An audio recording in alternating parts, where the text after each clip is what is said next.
Hello दोस्तों, मेरा नाम है उज्जवल रवि और आप देख रहे हैं ज्ञान चूरन। अभी देश में राहुल गांधी की अगुवाई में कांग्रेस पार्टी ने भारत जोड़ो यात्रा निकाली हुई है, जिसमें राहुल गांधी कन्याकुमारी से श्रीनगर तक पैदल चलकर जा रहे हैं। इस पद यात्रा का उद्देश्य नई दिल्ली में भाजपा के नेतृत्व वाली केंद्र सरकार की राजनीति के खिलाफ देश को एकजुट करना है। इसकी शुरुआत 7 सितंबर 2022 को कन्याकुमारी से हुई थी और 150 दिन बाद श्रीनगर में जाकर खत्म हो जाएगी। और आपको बता दूं कि इस पद यात्रा में कांग्रेस से कार्यकर्ता के अलावा आम लोग भी जुड़ रहे हैं। इस पद यात्रा को 3570 किलोमीटर लंबी दूरी तय करनी है, जो देश के 12 राज्यों और 2 केंद्र शासित प्रदेशों को कवर कर रही है, जिसमें राहुल गांधी दिन में लोगों से मिल रहे हैं और अस्थायी आवास में सो रहे हैं। इस यात्रा में यात्रियों को 2 पालियों में प्रतिदिन कुल 23 किलोमीटर की दूरी तय करनी है। कांग्रेस की भारत जोड़ो यात्रा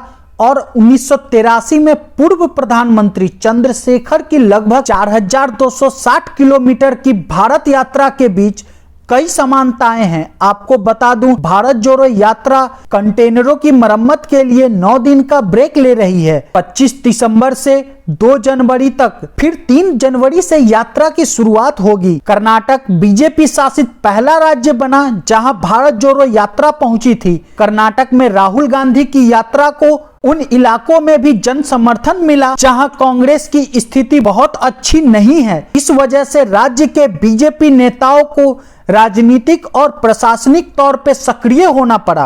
बीजेपी ने मुख्यमंत्री बसवराज और पूर्व मुख्यमंत्री बीएस येदियुरप्पा के नेतृत्व में आनन फानन में जनसंकल्प यात्रा की घोषणा की।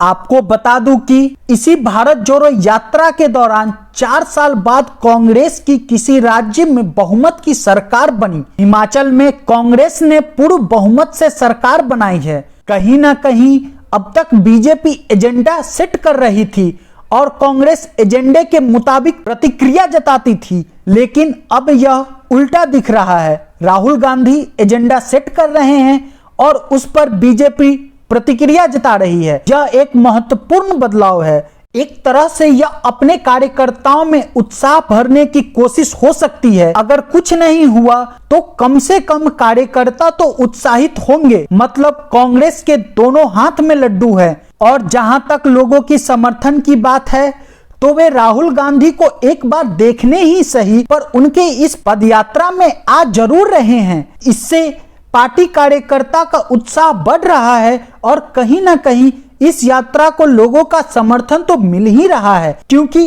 अभी तक कहीं ऐसा नहीं हुआ कि यह यात्रा बिना लोगों की रही हो, सिर्फ कांग्रेस के कार्यकर्ता रहे हो। हमेशा इससे लोग जुड़े रहे हैं। इस पदयात्रा में सिर्फ आम लोग ही नहीं आए, बहुत सारे सामाजिक कार्यकर्ता, फिल्मी दुनिया के लोग और कई बड़े पार्टी के नेता भी जुड़े हैं। और उम्मीद ये भी जताई जा रही है कि इस पद यात्रा से राहुल गांधी और कांग्रेस पार्टी को बहुत फायदा होगा, क्योंकि इस पद यात्रा में राहुल गांधी लोगों से मिल रहे हैं, लोगों से बात कर रहे हैं और आम लोगों और अपने कार्यकर्ता की सुन रहे हैं। तो वहीं भारत जोड़ो यात्रा को सफल होता देख कांग्रेस पार्टी अगले साल एक और पद यात्रा के बारे में सोच रही है, या कहे कि यात्रा के दूसरे चरण की योजना बनाई है, जो पूर्व से पश्चिम तक, गुजरात से अरुणाचल प्रदेश तक की होगी, जो गुजरात के पोरबंदर से अरुणाचल प्रदेश के परशुराम कुंड तक एक और मार्च निकालने की योजना बना रही है। हाँ, अगर राहुल गांधी रोड किनारे लोगों से मिलने की बजाय गाँव में मिलते तो इससे पार्टी को बहुत फायदा होता। और जब 24 दिसंबर के दिन भारत जोड़ो यात्रा दिल्ली पहुंची तो राहुल गांधी ने लाल किले से बोला कि ये मोदी नहीं, अंबानी अडानी की सरकार है। और उन्होंने कहा कि सरकार मूल मुद्दों से लोगों का ध्यान भटका रही है। उन्होंने कहा कि दुनिया में सच्चा मुकाबला चीन और भारत के बीच है और ये आर्थिक मुकाबला है। राहुल गांधी ने यहाँ मीडिया पर भी सवाल उठाया और कहा कि मीडिया बिक चुकी है, वह 24 घंटे हिंदू मुस्लिम करती रहती है। आपको बता दूं कि ये यात्रा अब तक 2800 किलोमीटर का सफर तय कर चुकी है और ये यात्रा अब 3 जनवरी से फिर आगे शुरू होगी और श्रीनगर पहुंचेगी। और आपको बता दूं, इस पूरे पद यात्रा में Rahul Gandhi white T shirt में ही रहे हैं, तो लोग उनसे पूछ रहे हैं कि क्या आपको ठंड नहीं लगती? और आप लोग क्या सोचते हैं इस पदयात्रा के बारे में, मुझे कमेंट बॉक्स में जरूर बताएं। थैंक यू दोस्तों, please like share and subscribe.